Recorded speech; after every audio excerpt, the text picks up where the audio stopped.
So, has there been any sort of outside support, or because you mentioned some of the individuals that are running for office? I know they can't say one way or another, but excluding them, like, is there any outside force or support that you've been able to draw up with any of this? Like, what does the public think generally when they hear that this is still being administered? So, for example, I generated that long email to there's a lot of heavy hitters in there in that email that have been around for a long time. The only response, I got some response from a couple, a couple of MDs that have been in this fight. They don't have huge platforms. The only one that's been responding constantly is Doc Jane Ruby. She's the only one coming back and responding, but she's on the same page as we are. Everything she already speaks is already the truth. Everything from the complicity from Trump, Biden, Operation Warp Speed, where you were at in RFK, the bioweapons, the genocide. She speaks in the same terms, and I agree with every word of it. Everything that she says. It's because that's what it all is. And they're all complicit. So any other outside support of that?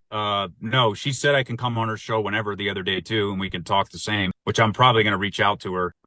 It's just so far, it's just you and Doc Jane Ruby. There may be something with New York Times that another guy that was huge in this movement with Derek Wynn, who had another big win a couple years ago as well, on top of us with letters. They're deeming it unlawful and they fixed his record. He went out to them a few days ago or a week ago with his story and the stuff he's done inside Texas and the military's wins. And he added on my FOIA request to my story. So I did leave a message with New York Times guys yesterday, but they didn't get back with me yet. So we'll see how far they want to go with it. Cause you know how it is. The guy on the ground might be interested in the story and believe it, but once it gets to the editor, we don't know yet. So there may be Yeah. something there. But then again, it is still only the New York Times. Yeah, They absolutely.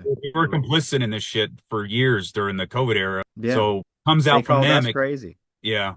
So that's about it now.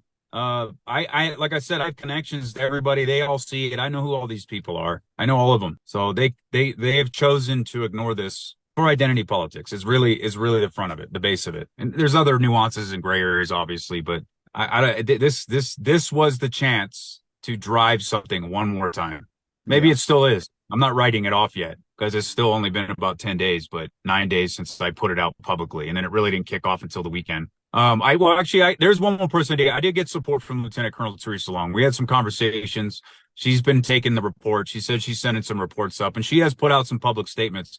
And as far as officers go, even within the active duty or retired, I believe, unless I missed something, she's the only one who has put out public statements tagging that specifically, with me tagging the COVID task force.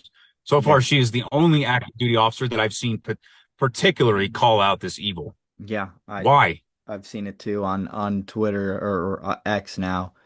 I've seen her posts. There's as far as officers go, I think yeah, she may be the only one I can think of either, which is a real testament to her and her character, I think.